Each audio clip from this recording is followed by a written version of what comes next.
Então, nós vamos começar relatando as vidas de Maria Madalena com a vida em que ela inicia o livro, o livro em que ela mesma dita, que é esse livro, é um livro autobiográfico, e ela inicia contando, então, de todas as vidas dela, né? Uma delas aqui é de Maria Madalena, mas ela inicia, então, contando a vida de Íris, que vivia na época em Atlântida, e é a primeira vida que ela relata. Então ela conta como foi essa vida, e a sua vida e até o final dela, como que se deu, né? E ela diz que essa vida foi onde ela resvalou ao abismo, foi o abismo mais profundo, e durante muitas e muitas encarnações, ela vem repetindo os erros, até que ela começa no encontro com Jesus, quando é a encarnação de Maria Madalena, que ela começa a galgar novamente esse abismo. Então, na vida em que ela relata como Íris, ela era uma jovem de raríssima beleza, de rosto, de corpo, linda, jovem, e ela conhece Antúlio. Antúlio é um sábio que existia à época de Atlântida, e ele tinha como missão implantar uma nova filosofia na Terra. O encontro de Antúlio e Íris, ele foi arranjado, ele foi preparado através de uma armadilha que os próprios inimigos de Antúlio arquitetaram para que ele pudesse cair nessa armadilha. Antúlio era, como eu falei, sábio dos sábios, era um homem inteligentíssimo para a sua época, à frente de sua época, era um homem de uma sabedoria extrema, e ele era de uma retidão de caráter, ele era irrepreensível. Os inimigos, seus inimigos, que eram muitos, porque muitos o invejavam, eles não achavam formas de atacá-lo. Então, esse plano foi arquitetado como uma forma de fazer com que Antúlio caísse nessa rede. Então, prepararam a Íris, essa jovem belíssima, a transformaram mais bela, a vestiram, colocaram flores nos seus cabelos encaracolados, da cor dos raios de sol, fizeram todo nessa festa que acontecia anualmente, que era a festa da primavera. Então ela entra como a estrela principal dessa festa, onde Antúlio estava lá na tribuna, junto às demais celebridades da época da cidade, né? E ela entra, e quando Antúlio a vê, Antúlio queda-se, ele se apaixona imediatamente pela beleza de Íris, tanto que faz um discurso, né, dizendo que agora a comprovação de que Deus existia estava ali à frente dele, porque somente Deus para criar tamanha beleza. E Íris se torna, ela por causa da sua vaidade, da vaidade que ela tinha, ela ficou extremamente manipulável, né? Então os inimigos de Antúlio acabaram por manipulá-la, incitando a vaidade dela, certo? E ela se sentiu engrandecida porque ela estava conseguindo enredar aquele homem que era inteligentíssimo, que era sábio, que era muito desejado, que era muito invejado, e ela tinha conseguido enredá-lo, né?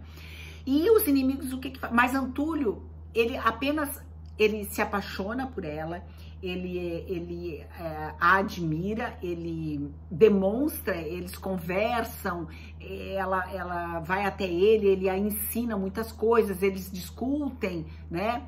Fazem reflexões, mas ele jamais, ele tem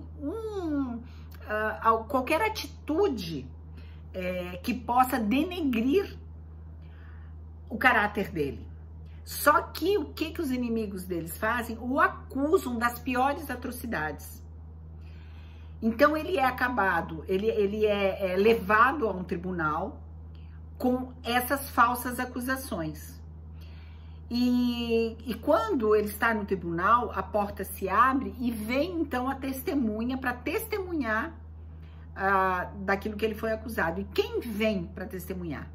dar falso testemunho, Íris. Então, Íris entra, né, e dá o falso testemunho, e quando é ele a vê no tribunal, né, para sua surpresa, ele fala, agora eu consigo, assim, eu só conseguia, ele diz assim, eu só conseguia ver a tua beleza, eu não conseguia enxergar a maldade no teu coração, mas mesmo assim eu a perdoo, porque ele realmente a amava verdadeiramente, e ele a perdoa no mesmo instante em que ela está dando falso testemunho, e ele é condenado à morte, à época veneno, ele então é obrigado a tomar o veneno, e ele acaba, né, desencarnando, por causa dessa traição de Íris, certo? Bom, Íris achava que com isso, ela iria ser elevada à categoria, né, na cidade, a categoria das celebridades, que ela iria ter uma vida tranquila, mas não é isso que acontece. Imediatamente após que acontece esse fato, ela é retirada, exilada, degradada da cidade, eles a mantêm em uma cidade distante, os pais acabam falecendo, ela, para não ficar sozinha, ela acaba se casando à época com um soldado que ela não amava, ela simplesmente usou da sua sedução, como ela mesma fala, do seu poder de fêmea, né, para seduzir esse soldado, e ela acaba se casando, mas ela não o ama, ele apenas a tem para os seus próprios desejos, né, também. Ela tem 2 filhos, esses 2 filhos não trazem alegria para a vida dela, ela não contente com as carícias do marido, com as carícias, do carinho dos filhos, ela acaba por se entregar aos outros homens, então ela acaba tendo casos com outros homens. E uma coisa que sempre que ela não, desde quando ela foi degradada, o remorso sempre a acompanhou, porque daí depois que aconteceu aquilo, em que ela achava que ela seria elevada a alguma categoria, né, mais elevada, e ela não foi, e a vida dela, os pais falecem, e ela fica sozinha, ali ela começa a se arrepender, ela começa a carregar consigo a imagem sempre de Antúlio, e o remorso também, né, estava sempre com ela. Bom, aí o que acontece? Ela começa a se entregar a ter casos com os outros homens, e o marido dela acaba descobrindo, e à época desafia o rival para um duelo. Neste duelo, o marido acaba sendo assassinado, morto, né? E os filhos se revoltam, sabem da história, então os filhos também acabam se revoltando, de tamanho desgosto pela história da mãe, pela história do pai, acaba ingressando nas batalhas e acaba morrendo em batalha. O outro filho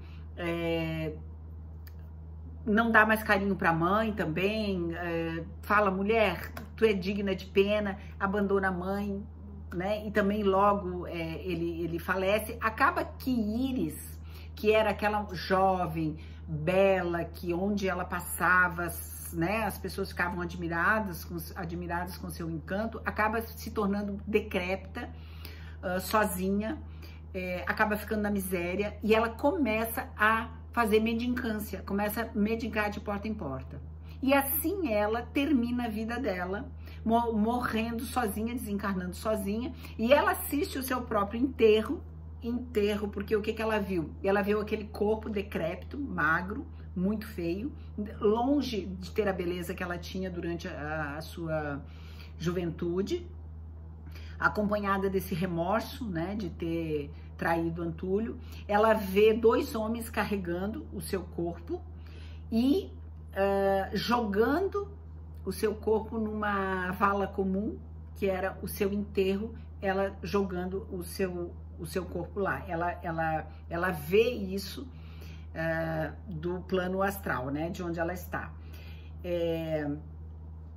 Eu gostaria só de ler uma partezinha em que ela escuta, nesse momento em que ela vê o corpo dela sendo jogada nessa vala comum, ela escuta a voz, então, de Antúlio dizendo o seguinte para ela: você terá que ir juntando, átomo por átomo, o mundo de felicidade que sua infâmia destruiu. Infeliz, quanto me compadeço de você. Adeus, Íris.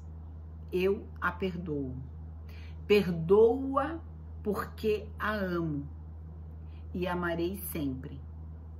E sempre soarão aos seus ouvidos as minhas frases de amor.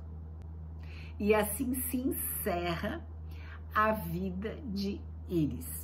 A próxima vida que nós vamos ver de Maria Madalena, então, vai se chamar Aurora. É o próximo vídeo que eu vou fazer, para não ficar muito longo.